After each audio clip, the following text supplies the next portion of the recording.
Good morning everyone, welcome to knowledge account. আমরা দেখব 19th ফেব্রুয়ারি 2026 important current affairs, তার সাথে সাথে রিলেটেড স্ট্র্যাটেজিকে। যেমন আজকে প্রথম প্রশ্ন, ব্রহ্মপুত্র নদের ওপর নবনির্মিত 6 লেনের সেতুটির নাম কি? এটার নাম কুমার ভাস্কর বর্মা সেতু। এটা গুয়াহাটি আর উত্তর গুয়াহাটিকে মানে সংযোগ করেছে আর কি, ব্রহ্মপুত্র নদের ওপরে। এটা 6 লেনের একটা সেতু।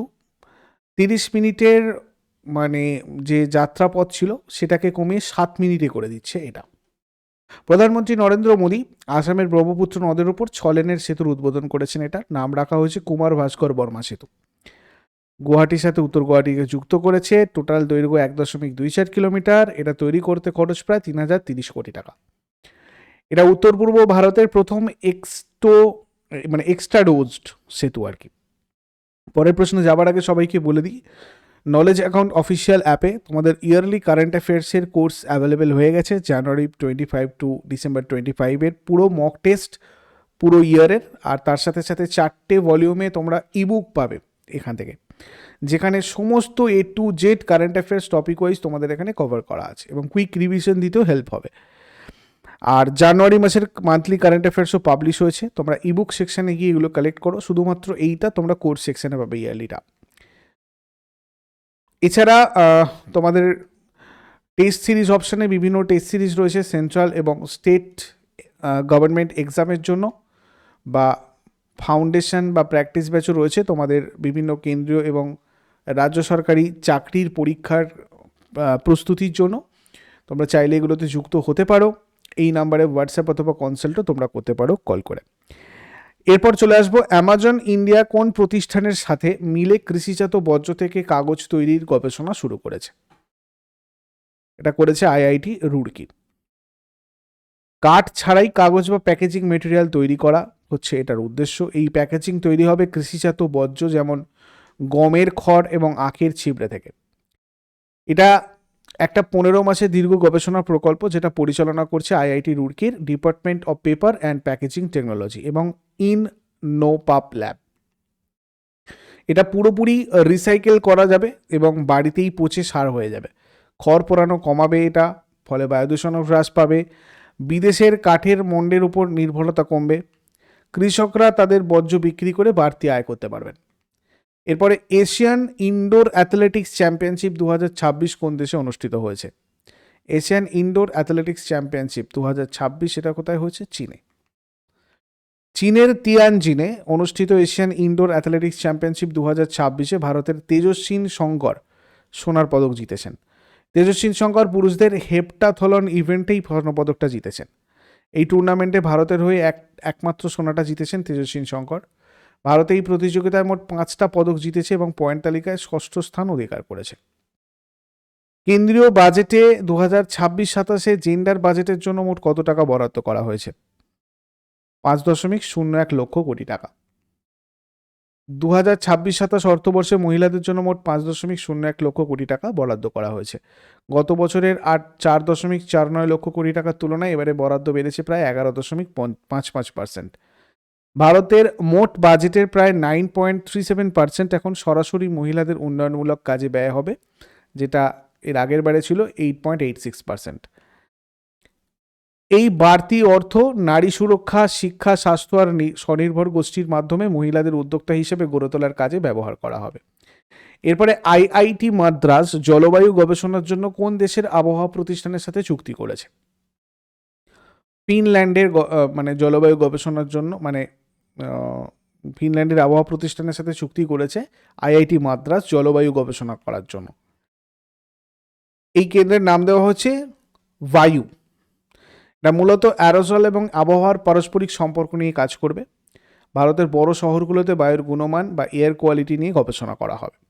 জলবায়ু বিজ্ঞান এবং পরিবেশগত গবেষণার ক্ষেত্রে ভারত আর ফিনল্যান্ডের দ্বিপাক্ষিক সম্পর্ক আরও মজবুত করাটাই লক্ষ্য।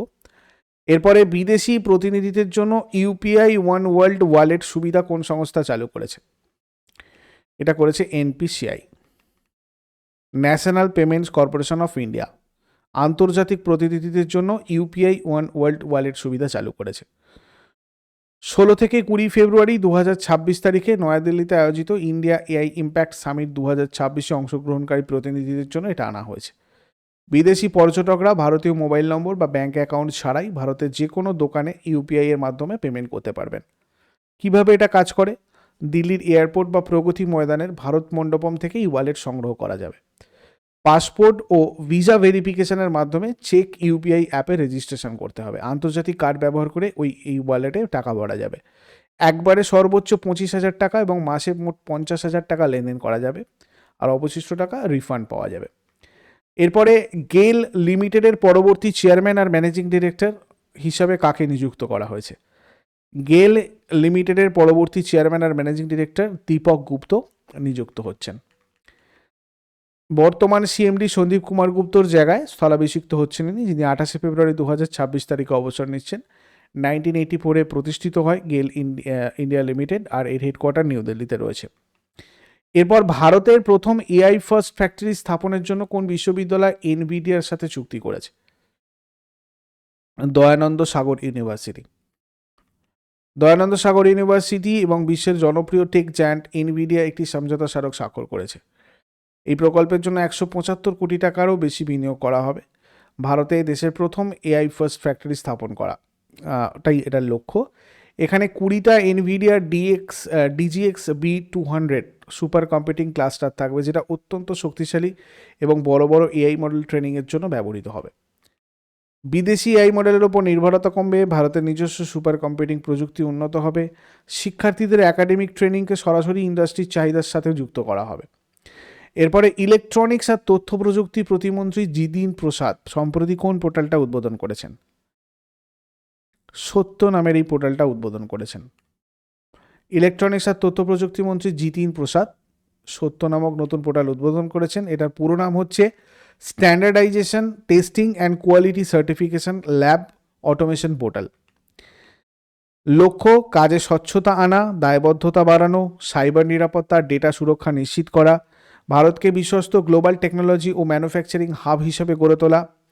তারপর ভারতের প্রথম বেসরকারি হেলিকপ্টার অ্যাসেম্বলি লাইন কোথায় উদ্বোধন করা হয়েছে? এটা উদ্বোধন করা হয়েছে কর্ণাটকের ভেমগালে। এই প্ল্যানটা পরিচালনা করবে টাটা অ্যাডভান্সড সিস্টেম লিমিটেড এবং ফরাসি কোম্পানি এয়ারবাস। এটাই ভারতের প্রথম বেসরকারি কারখানা যেখানে হেলিকপ্টার তৈরি, টেস্টিং এবং রক্ষণাবেক্ষণ করা হবে। এখানে তৈরি হবে বিখ্যাত এয়ারবাস H125 হেলিকপ্টার। এর পাশাপাশি এর সামরিক সংস্করণ H125M ও তৈরি হওয়ার সম্ভাবনা রয়েছে। এটা বিশ্বের একমাত্র হেলিকপ্টার এই H125 যেটা মাউন্ট এভারেস্টের চূড়ায় অবতরণ করেছে। এটা উদ্ধার কাজ, চিকিৎসা পরিষেবা এবং দুর্গম এলাকায় যাতায়াতের জন্য সেরা। তারপরে কার জন্ম বার্ষিকী স্মরণে ভারতে প্রতি বছর 13ই ফেব্রুয়ারি জাতীয় নারী দিবস পালিত হয়? সরোজিনী নাইডু। 13ই ফেব্রুয়ারি ভারতে জাতীয় নারী দিবস পালিত হয়, যেটা ভারতের স্বাধীনতা সংগ্রামে এক অন্যতম কাণ্ডারি কবি এবং নেত্রী সরোজিনী নাইডুর জন্মবার্ষিকী। 2026 সালের 13ই ফেব্রুয়ারি তার 147তম জন্মবার্ষিকী পালিত হচ্ছে। তার চমৎকার কাব্য প্রতিভার জন্য তাকে নাইটিঙ্গেল অফ ইন্ডিয়া বা ভারত কোকিলা বলা হয়। 1917 সালে তিনি অ্যানি বেসান্তের সাথে মিলে উইমেন্স ইন্ডিয়া অ্যাসোসিয়েশন প্রতিষ্ঠা করেন, আর 1930 সালে তিনি অল ইন্ডিয়া উইমেন্স কনফারেন্সের সভাপতি হন। 1925 সালে কানপুর অধিবেশনে ভারতীয় জাতীয় কংগ্রেসের প্রথম ভারতীয় মহিলা সভাপতি নির্বাচিত হয়ে ইতিহাস তৈরি করেছেন। স্বাধীনতার পর তিনি ভারতের প্রথম মহিলা রাজ্যপাল হিসেবে নিযুক্ত হন। তৎকালীন ইউনাইটেড প্রভিন্স এর রাজ্যপাল তিনি ছিলেন, বর্তমান উত্তরপ্রদেশ। আগের দিনের হোমওয়ার্কগুলো দেখো। পণ্ডিত হলায়ুদ কোন রাজার প্রধানমন্ত্রী ছিলেন? এটা হয়ে যাবে রাজা লক্ষণ সেন। আর জলসাগর ছবির পরিচালক ছিলেন সত্যজিৎ রায়। আর আজকে তোমাদের জন্য প্রশ্ন থাকবে, কে 32 নম্বর ধারাকে সংবিধানের হৃৎপিণ্ড আর আত্মা বলেছেন? আর গণপরিষদের প্রথম স্থায়ী সভাপতি কে ছিলেন? শেষকালে কমেন্টে জানো। চট করে আগের দিনেরগুলো কুইক রিভাইজ করে নেবো। যারা যারা লাইভে রয়েছে অ্যান্সার করার চেষ্টা করো। 18 ফেব্রুয়ারি 2025 এর 2026 এর কোয়েশ্চেন্স কী ছিল? 2025 সালের BBC Indian sportsman of the year কে হয়েছেন?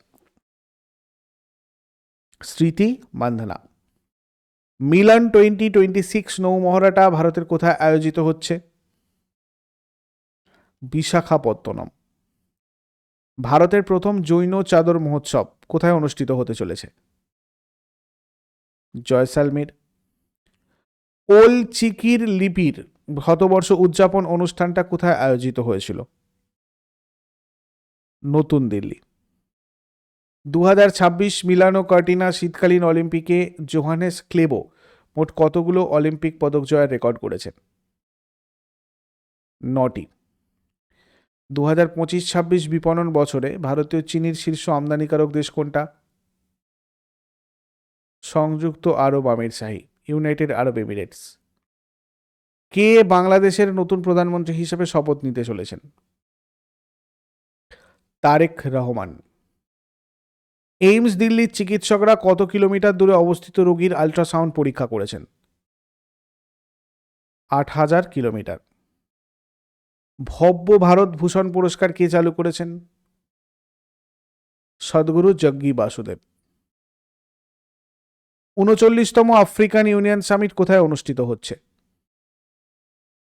অ্যাডিস আবাবা, ইথিওপিয়া। 2025 সালের emerging player of the year award পুরস্কার কে জিতেছেন?